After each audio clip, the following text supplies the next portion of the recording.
Camil thấy vui gian thiệp khăn kiếm nôi đi kỳ hô chư kín Camil thấy vui ô buồn đầy nụ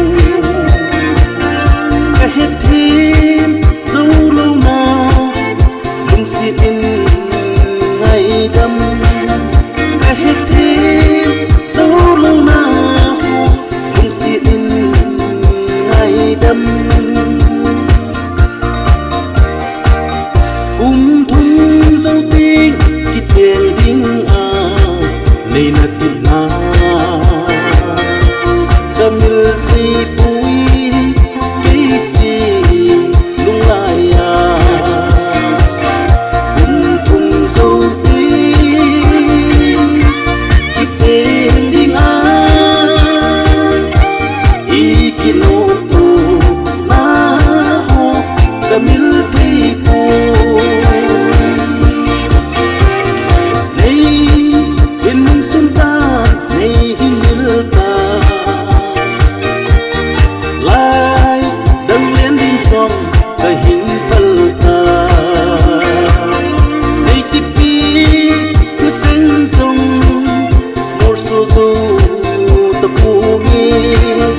này tiếp đi cứ chân sông một số số tập cô nghe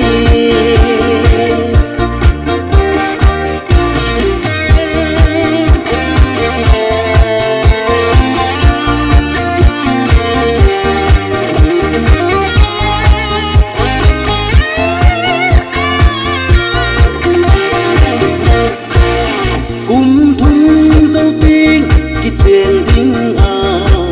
lấy nát tiếng Camil thấy vui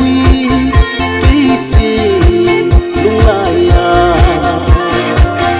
cùng thung dấu tiếng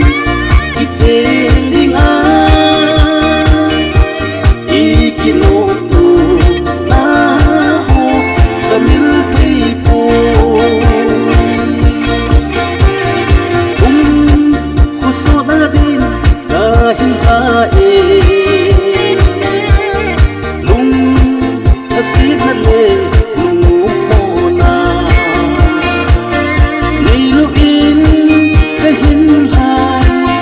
đâm xe linh măng pha này lúc in cái hình hai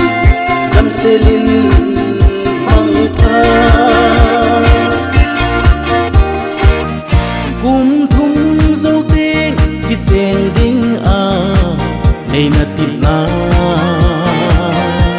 Camil thấy vui cái gì lung lại ra cùng thung dấu tiếng khi chèn tiếng